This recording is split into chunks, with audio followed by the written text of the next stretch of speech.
আদিবানা মহারাষ্ট্রের প্রথম মুসলিম মহিলা আইএএস। রাজ্যের ইয়াবতমল জেলার এক অখ্যাত গ্রামের অতি দরিদ্র ঘরের মেয়ে আদিবা। বাবা রিকশা চালক। অশৈশব অনটনকে সঙ্গী করে এই তরুণী আজ সফল আইএএস অফিসার। ইউপিএসসি 2024-এর পরীক্ষায় সর্বভারতীয় র্যাঙ্ক 142 অর্জন করে এক অসাধারণ কৃতিত্ব অর্জন করেছেন। দশম শ্রেণীতে পড়ার সময় থেকে মনের গোপনে বুনেছিলেন ডাক্তার হওয়ার স্বপ্ন। সেভাবে শুরু করেছিলেন পড়াশোনা। তবে নিয়তির ছিল অন্য পরিকল্পনা। মামা যান নেজাম উদ্দিন সাহেবের কথায় সিভিল সার্ভিস পরীক্ষার জন্য প্রস্তুতি শুরু করেন তিনি। তবে এ পথ সহজ ছিল না তাঁর। টানা তৃতীয়বার ব্যর্থতার সম্মুখীন হয়ে একসময় ভেঙে পড়েন আদিবা। তখন মামা বলা দুটো লাইনে তাঁর জীবনের মোড় ঘুরিয়ে দেয়। তা হলো, কষ্ট করো আর আল্লাহর উপর বিশ্বাস রেখো, দেখবে মহান রাব্বুল আলামিন সব দুঃখ দুর্দশা একদিন ঠিক দূর করে দেবে। সফলতা একদিন তোমার দ্বার প্রান্তে এসে পৌঁছাবে। সে কথা মতোই দিল্লির জামিয়া মিলিয়া ইসলামীর আবাসিক কোচিং একাডেমিতে যোগদান করেন আদিবা। অবশেষে তিনি সফল হন। মহারাষ্ট্র থেকে প্রথম মুসলিম মহিলা হিসেবে আইএএস হিসেবে যোগদান করতে যাচ্ছেন আদিবা। একটি সাধারণ পরিবারের বেড়ে ওঠা তাঁর।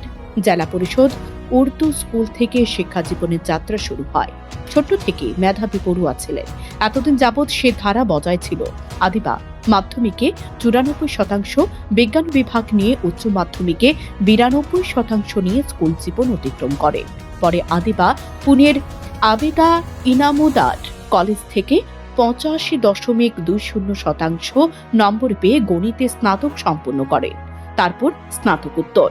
এদিকে নেট পরীক্ষায় উত্তীর্ণ হওয়া সত্ত্বেও তিনি একাডেমিক লাইনে যাননি। তখন থেকে ইউপিএসসির জন্য প্রস্তুতি শুরু করেন। যদিও শুরুর দিকে পথ এত সহজ ছিল না। জীবনে চলার পথে বহু প্রতিকূলতা দেখেছেন আদিবা। প্রতিকূলতাকে হাতিয়ার করে সাফল্য পেয়েছেন আদিবা। প্রথমে দুবার বাড়ি থেকে পরীক্ষায় বসে ব্যর্থ হয় আদিবা। পরে মুম্বাইয়ে হজ হাউস থেকে তৃতীয়বার চেষ্টা করেন। খুব কাছে গিয়েও চূড়ান্ত তালিকায় স্থান পাননি। তারপরে মহারাষ্ট্র থেকে দিল্লির উদ্দেশ্যে পাড়ি দেন। ভর্তি হন জামিয়া মিলিয়াতে। সেখানে সাফল্য পান। তবে বিজ্ঞান বিভাগের পড়ুয়া হওয়া সত্ত্বেও ঐচ্ছিক বিষয় হিসেবে উর্দু সাহিত্যকে বেছে নেওয়ায় অবাক হয়েছিলেন অনেকে। আদিবার মতে, উর্দু আমার শিকড়। জীবনে চলার পথে এই শিকড় আমাকে সাহায্য করবে। এই শিকড়কে মজবুত করতে ঐচ্ছিক বিষয় হিসেবে উর্দুকে বেছে নিয়েছি। বাবা মার কথা বলতে গিয়ে আদিবা বলেন, আমার বাবা কখনো আমাকে থামতে বলেননি।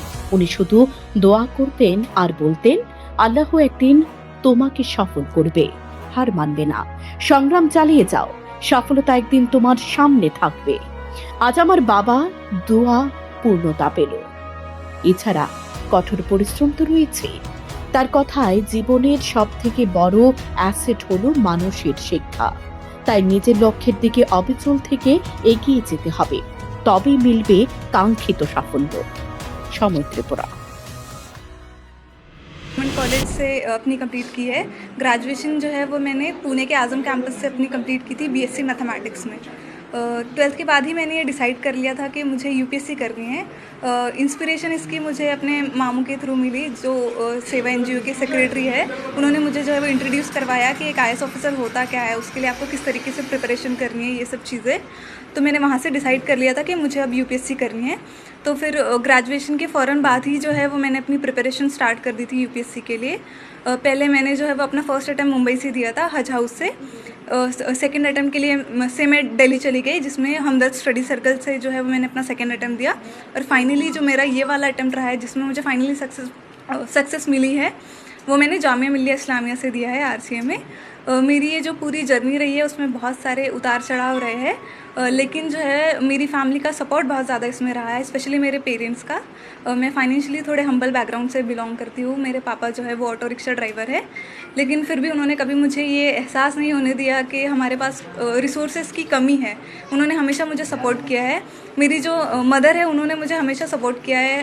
कहीं ना कहीं मैं जो एक पेट्रियार्कल सोसाइटी से बिलोंग करती हूँ, इसके बावजूद भी कभी मेरे पेरेंट्स ने मुझे ऐसा महसूस नहीं होने दिया कि तुम लड़की हो, तुम ये नहीं कर सकती। उन पे दूसरों का भी प्रेशर था, फिर भी उन्होंने इस प्रेशर को हैंडल करते हुए मुझे सपोर्ट किया है।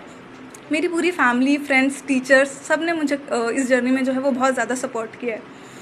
मैं अपनी प्रिपरेशन की बात करूँ तो ये मेरा 4th अटैम्प्ट था, तो इससे आप अंदाज़ा लगा सकते हैं कि जर्नी बहुत ज़्यादा डिफ़िकल्ट रही है। फेलियर्स बहुत सारे आए हैं इसमें, लेकिन मैंने इस जर्नी में एक चीज़ सीखी है कि आपको पेशेंस और कंसिस्टेंसी जो है वो कभी इन दोनों चीज़ों का साथ नहीं छोड़ना है। ये दोनों चीज़ें ही है जो आपको जो है वो आपकी डेस्टिनेशन तक पहुंचा सकती है। आपके पास फेलियर्स आएंगे, बहुत सारे आएंगे, लेकिन आपको उन फेलियर्स से सीखना है कि आपकी गलती कहाँ हो रही है और आगे बढ़ना है। जो आने वाली पीढ़ी है, नए बच्चे हैं जो ये सोचते हैं कि कैसे मुकाम तक पहुंचना है, तो उनके लिए क्या सलाह देना चाहिए? मैं यही कहना चाहूँगी कि आप कभी ये मत सोचें कि आपने जो सपना देखा है वो पूरा होगा या नहीं।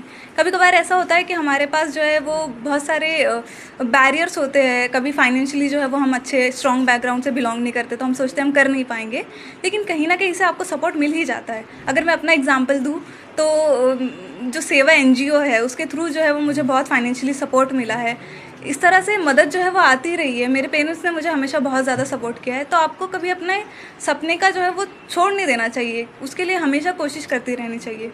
और फेलियर्स चाहे जितने भी आए, आपको कभी उनसे डरना नहीं है, उसको एक सबक की तरह लेना है कि इससे आप कुछ सीख रहे हो, कुछ इम्प्रूव करने की आपके पास एक अपॉर्चुनिटी है जिसको आप जो है वो अपनी लाइफ में अप्लाई करके आगे बढ़ सकते हो। जिला परिषद के स्कूल है, उसमें भी उर्दू मीडियम है।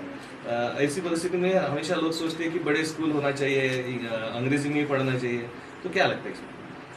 ये मेरे हिसाब से ये बिल्कुल एक तरह का मिथ है। ऐसे कुछ नहीं होता है। अगर आप खुद हार्ड वर्किंग हो, अगर आप में उतना जज्बा है कि आपको अपनी लाइफ में कुछ करना है, तो आप कैसे भी हालात में जो है वो आगे बढ़ जाते हो। और स्कूल हमेशा से एक बहुत इंपॉर्टेंट पार्ट होता है आपकी लाइफ में कुछ सीखने के लिए। आप में खुद में वो जज्बा होना चाहिए कि आप उस अपॉर्चुनिटी को एक्सप्लॉइट कर पाए और उससे सीख पाए। अभी IAS तो आप बन गए हो, लेकिन क्या आगे करना चाहेंगे सोसाइटी के लिए? ये तो बस एक फर्स्ट स्टेप है, एक तरह से मीन्स है ये कुछ हासिल करने के लिए, कुछ पाने के लिए। तो ये एक तरह से मेरे लिए मीन्स है कि मैं सोसाइटी को सर्व कर सकूँ, सोसाइटी में जो अंडर प्रिविलेज्ड सेक्शन है उनके लिए कुछ कर सकूँ, स्पेशली गर्ल्स के लिए, क्योंकि मैं रिलेट कर सकती हूँ कि एक लड़की के लिए कितना मुश्किल होता है आगे बढ़ना और कुछ अचीव करना। तो मैं कोशिश करूँगी कि मैं एजुकेशन और हेल्थ केयर जो है उस पर ज़्यादा अपना फोकस करूँ और सोसाइटी के लिए कुछ कर पाऊँ। हमने सुने कि आपका खुद का घर भी नहीं है, तो पढ़ाई के लिए जैसा जो भी बोलना है बाकी बच्चों को, बहुत सारे लोग बोलते हैं कि भाई पैसा लगता पढ़ाई के लिए वगैरह, तो उसके बारे में आप क्या बोलना चाहेंगे? देखिए, ये सारी तो सेकेंडरी चीज़ें होती है। आपको खुद का घर चाहिए, पैसा चाहिए, ये सब होते हुए भी अगर आपके पास अपना खुद का ही कोई जज्बा नहीं है आगे बढ़ने का, आप में खुद में ही वो लगन नहीं है कुछ करने की, तो आप कुछ नहीं कर सकते। अगर आपके पास वो जज्बा है, अगर आप जो है वो हार्ड वर्किंग है, अगर आप सोचते हैं कि आप कुछ अचीव करना चाहते हैं और उसके लिए कोशिश करते हैं, तो फिर रिसोर्सेज तो कहीं ना कहीं से आ ही जाते हैं। हम ऐसी सोसाइटी में रहते हैं, इसके लिए हमें ग्रेट